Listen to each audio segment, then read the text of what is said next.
Hello welcome back. നമ്മൾ പുതിയൊരു വീഡിയോയിലേക്ക് എല്ലാവർക്കും സ്വാഗതം. വീഡിയോ ആദ്യമായിട്ട് കാണുന്നവരാണെങ്കിൽ ഒന്ന് സബ്സ്ക്രൈബ് ചെയ്യണം, സപ്പോർട്ട് ചെയ്യണം, ലൈക്കും കമൻറ്റും ഷെയറും ചെയ്യണം. അപ്പോൾ ഞാൻ ഇന്ന് വന്നിട്ടുള്ളത് ഈ മലപ്പുറം സ്റ്റൈലിൽ ഉണ്ടാക്കുന്ന ഒരു അടിപൊളി ചിക്കൻ ദം ബിരിയാണിൻ്റെ റെസിപ്പി ആയിട്ടാണ് കേട്ടോ.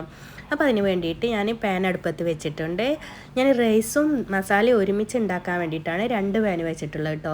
അപ്പോൾ ആദ്യം ഞാൻ മസാലേൻ്റെ പരിപാടിയിലിട്ടാണ് പോകുന്നത്. അതിനായിട്ട് ആദ്യം കുറച്ച് വെളിച്ചെണ്ണ ഒഴിച്ചിട്ടുണ്ട്. പിന്നെ അതിലോട്ട് സവാള അരിഞ്ഞ് വെച്ചത് ഇട്ടു. ഒരു 4 സവാള അരിഞ്ഞിട്ടുണ്ട്. അതിൽ 3 ഞാൻ ഇതിലോട്ട് എടുത്തു. ഒന്ന് നമുക്ക് ഫ്രൈ ചെയ്യാൻ വേണ്ടിയിട്ടാണ് മാറ്റി വെച്ചിട്ടുള്ളത്. അപ്പോൾ നമുക്കതിൽ ഉപ്പൊക്കെ ഇട്ട് ഒന്ന് വാറ്റി കൊടുക്കാം.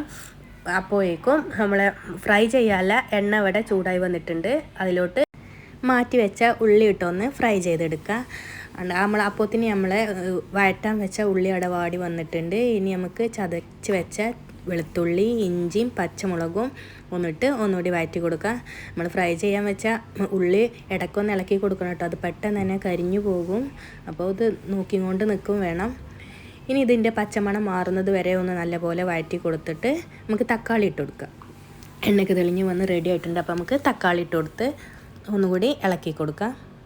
തക്കാളി നല്ലപോലെ വെന്തുടഞ്ഞ് വരണം. അപ്പോൾ അതിനായിട്ട് നമുക്കൊന്ന് അടച്ച് വെച്ച് വേവിക്കാം കേട്ടോ. അതാകുമ്പോൾ പെട്ടെന്ന് ആയി കിട്ടുമല്ലോ. അതിന് വേണ്ടിയിട്ടാണ് ഞാൻ അടച്ച് വെച്ച് വേവിക്കുന്നത്. അപ്പോൾ അത് അവിടെ കിടന്നാവട്ടെ. അപ്പോൾ ഞാനിവിടെ ഫ്രൈ ആയിട്ടുള്ള ഉള്ളി കോരി മാറ്റിയിട്ടുണ്ടായിരുന്നു കേട്ടോ. ഞാനത് വീഡിയോ എടുക്കാൻ വിട്ടുപോയി. അതാണ്. പിന്നെ അതിലോട്ട് ഒരു ക്യാരറ്റ് അരിഞ്ഞ് വെച്ചതും കൂടെ ഇട്ട് കൊടുത്തിട്ടുണ്ട് ഫ്രൈ ആക്കാൻ. ക്യാരറ്റ് പിന്നെ പെട്ടെന്ന് തന്നെ ഫ്രൈ ആയി കിട്ടും കേട്ടോ. അതിന് അധികം വേവൊന്നും വേണ്ട. ഒന്ന് ജസ്റ്റ് ഒന്ന് കളറ് മാറി വന്നാൽ മതി. അപ്പോൾ പിന്നെ അത് പെട്ടെന്ന് തന്നെ ഫ്രൈ ആയി കിട്ടും. ഇനി നമുക്ക് അതും കൂടി ഒന്ന് കോരി മാറ്റിയെടുക്കാം കേട്ടോ. പിന്നെ അതിലോട്ട് കാഷ്യൂനട്ടും കിസ്മിസും നമുക്ക് ഫ്രൈ ആക്കി എടുക്കാം കേട്ടോ. നമുക്ക് എത്ര വേണ്ടത് അത്രത്തോളം ചേർക്കാം. ഞാൻ മുന്തിരി കുറച്ച് അധികം ചേർക്കുന്നുണ്ട് കേട്ടോ. മുന്തിരി എനിക്ക് ഹസ്ബൻഡിനൊക്കെ ചോറ്റിൽ ഇങ്ങനെ ഇടയിൽ ഇങ്ങനെ കാണുന്നത് നല്ല ഇഷ്ടമാണ്. അതുകൊണ്ട് തന്നെ അത് കുറച്ച് അധികമായിട്ട് ചേർക്കും ണ്ട് കേട്ടോ. ഇനി ഞാൻ സെയിം എണ്ണയിലോട്ട് തന്നെ ഒരു ചെറിയ കഷ്ണം പട്ട, 2 ഗ്രാമ്പു, 2 ഏലക്ക ഇട്ടൊന്ന് മൂപ്പിക്കുന്നുണ്ട്. ഇപ്പം ഞാൻ നെയ്ച്ചോറാക്കി വെച്ചിട്ടാണ് കേട്ടോ റൈസ് ഉണ്ടാക്കുന്നത്. ഞാൻ 2 വിധത്തിലും ഉണ്ടാക്കലുണ്ട്. തിളപ്പിച്ച് ഊറ്റിയെടുക്കലുണ്ട്, നെയ്ച്ചോറാക്കി വെച്ചിട്ടും ഉണ്ടാക്കലുണ്ട്. ഇതാകുമ്പോൾ പെട്ടെന്ന് ആയി കിട്ടുമല്ലോ. അതിന് വേണ്ടിയിട്ടാട്ടോ ഞാൻ ഇങ്ങനെ ഉണ്ടാക്കുന്നത്. പിന്നെ ഞാൻ ഒരു 4 ഗ്ലാസ് അരിയാണ് എടുത്തത്. അപ്പോൾ അതിന് വേണ്ടി 6 ഗ്ലാസ് വെള്ളമാണ് എടുത്തിട്ടുള്ളത്. നല്ലപോലെ വേവണ്ടല്ലോ. അപ്പോൾ അതിന് വേണ്ടിയിട്ട് 6 ഗ്ലാസ് വെള്ളം എടുത്തിട്ടുള്ളൂ.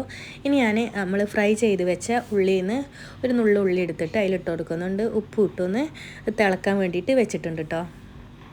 അപ്പോൾ ഇതിന് നമ്മളെ മസാലയ്ക്ക് വെച്ച ഉള്ളി തക്കാളിയൊക്കെ നല്ല വന്ന് എണ്ണയൊക്കെ തെളിഞ്ഞ് റെഡിയായി വന്നിട്ടുണ്ട്. ഇനി തക്കാളിയൊക്കെ ഒന്ന് കുത്തി ഉടച്ചു കൊടുക്കുന്നുണ്ട് കേട്ടോ. ഇനി നമുക്ക് അതിലോട്ട് പൊടികൾ ചേർക്കാം. അതിനായിട്ട് ആദ്യം തന്നെ 1 സ്പൂണ് മുളക് പൊടി, 1/4 ടീസ്പൂണ് മഞ്ഞൾപ്പൊടി. 1/4 ടീസ്പൂണൊന്നും ഉണ്ടാവില്ല കേട്ടോ, കുറച്ചെടുത്തിട്ടുള്ളൂ. എനിക്ക് അധികം മഞ്ഞ വേണ്ട, അതുകൊണ്ട് തന്നെ കുറച്ചെടുത്തിട്ടുള്ളൂ കേട്ടോ. അത് 1/4 ടീസ്പൂണ് മല്ലിപ്പൊടി ചേർത്ത് ഒന്ന് നല്ലപോലെ ഇളക്കി കൊടുക്കുക. പിന്നെ അതിലോട്ട് നമ്മൾ ബിരിയാണി മസാലയും ഗരം മസാലയും ഓരോ ടീസ്പൂണ് വീതം ചേർക്കുന്നുണ്ട്. കുറച്ച് കുരുമുളകും 1/2 ടീസ്പൂണ് കുരുമുളകും ചേർത്ത് ഒന്ന് എണ്ണയൊക്കെ തെളിയുന്നത് വരെ നല്ലപോലെ വഴറ്റി കൊടുക്കാം. ബിരിയാണി മസാലയൊക്കെ നമ്മൾ ഓരോരുത്തരുടെ ഇഷ്ടത്തിനനുസരിച്ച് ചേർത്ത് കൊടുക്കുക കേട്ടോ. നമുക്ക് അതിൻ്റെ ടേസ്റ്റ് എത്രത്തോളം ഇഷ്ടമാണ് അതിനനുസരിച്ച് ചേർത്ത് കൊടുക്കുക. ഇനി അതിൻ്റെ എണ്ണയൊക്കെ തെളിഞ്ഞ് വരുമ്പോൾ നമുക്ക് ഇതിലോട്ട് ചിക്കൻ ചേർത്തിട്ട് ഒന്ന് ഇളക്കി കൊടുക്കുക. അതിൻ്റെ ഒപ്പം തന്നെ ഒരു നാരങ്ങൻ്റെ പകുതി നീരാണ് കേട്ടോ അതും ഒരു 4 ടേബിൾ സ്പൂണ് തൈരും ചേർത്ത് ഒന്ന് ഇളക്കി യോജിപ്പിച്ച് അടവെക്കുക. അതിന് ശേഷം അതിലോട്ട് വേണ്ട മല്ലിച്ചപ്പും പുതിനയും ചേർത്ത് കൊടുക്കുക. മല്ലിച്ചപ്പാണ് കേട്ടോ കൂടുതലായിട്ട് എടുക്കേണ്ടത്. പുതിന അത്രക്ക് വേണ്ട. മല്ലിച്ചപ്പ് എടുത്തതിൻ്റെ പകുതി മതി കേട്ടോ പുതിന. അതൊന്ന് ചേർത്ത് അതോടെ മസാല അവിടെ റെഡിയായി വെച്ചിട്ടുണ്ട്. അപ്പോൾ ഇതിന് നമ്മളിവിടെ റൈസിന് വേണ്ട വെള്ളമൊക്കെ തിളച്ച് റെഡിയായി വന്നിട്ടുണ്ട്. ഇനി അരി ഇട്ട് കൊടുക്കാം. ഞാൻ ജീരകശാലൻ്റെ അരിയാണ് എടുത്തിട്ടുള്ളത്. ഞാൻ അതവിടെ ക്ലീൻ ചെയ്ത് റെഡിയാക്കി വെച്ചിരുന്നു. അതങ്ങനെ മൂടി വെച്ച് ഒരു 10 മിനിറ്റ് കഴിയുമ്പോഴത്തേന് റെഡി ആവും കേട്ടോ. അപ്പോൾ ഇതിന് നമ്മളിവിടെ മസാലൻ്റെ മുകളിലോട്ട് ഫോയിൽ പേപ്പറൊക്കെ വെച്ച് കൊടുക്കുന്നുണ്ട് ചോറ് ദമ്മിടാൻ വേണ്ടിയിട്ട്. പിന്നെ അതിൻ്റെ മുകളിലോട്ട് കുറച്ച് മല്ലിച്ചപ്പിൻ്റെ ഇലയും കുറച്ച് ഉള്ളി ഫ്രൈ ചെയ്തതും ഇട്ട് കൊടുക്കുന്നുണ്ട്. അത് സ്മെല്ലൊന്ന് കയറാൻ വേണ്ടിയിട്ടാണ് കേട്ടോ. റൈസിന് നല്ല സ്മെല്ല് കിട്ടാനാണ് അങ്ങനെ ആദ്യം ചെയ്യുന്നത്. പിന്നെ കുറച്ച് റൈസ് ഇട്ട് കൊടുത്ത് അതിൻ്റെ മുകളിലോട്ട് ഉള്ളിയും നമ്മൾ ഫ്രൈ ചെയ്ത് വെച്ച ക്യാരറ്റും അണ്ടിയും മുന്തിരിയും മല്ലിച്ചപ്പിൻ്റെ ഇലയും ഒക്കെ ഒന്ന് ചേർത്ത് കുറച്ച് ഗരം മസാലൻ്റെ പൊടിയും ചേർത്ത് ഓരോ ലെയറിലും ഇത് സെയിം പ്രോസസ്സ് തന്നെ ചെയ്യട്ടെ. നമുക്ക് എത്ര ലെയറിലുണ്ടോ അത്രയും അങ്ങനെ തന്നെ ചെയ്ത് നമുക്കവിടെ ദമ്മിടാവുന്നതാണ്. ഞാൻ അതിനായിട്ട് ഫോയിൽ പേപ്പർ നല്ല പോലെ കവർ ചെയ്തിട്ടാണ് ദമ്മിടുന്നത്. ആവി പുറത്ത് പോകാൻ പാടില്ല. അപ്പോൾ അതിനായിട്ട് തന്നെ നമ്മൾ ഫോയിൽ പേപ്പർ നല്ല പോലെ ടൈറ്റാക്കി കൊടുക്കുന്നുണ്ട് കേട്ടോ.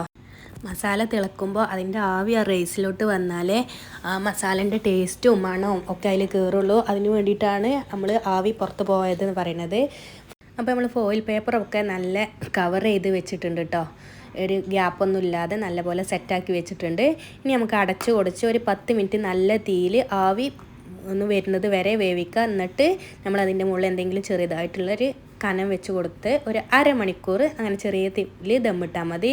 അപ്പോൾ നമ്മളെ ചോറ് ഇവിടെ റെഡിയായി വന്നിട്ടുണ്ട്. നല്ല സ്മെല്ലൊക്കെ കേട്ടോ, ദമ്മ് പൊട്ടിക്കുമ്പോൾ തന്നെ നല്ല സ്മെല്ല് കരം കണ്ടോ, നല്ല ഉസാറായി സെറ്റായി കിട്ടിയിട്ടുണ്ട്. ഇനി നമുക്ക് റൈസ് ഒന്ന് വേറെ മാറ്റിയെടുക്കുക.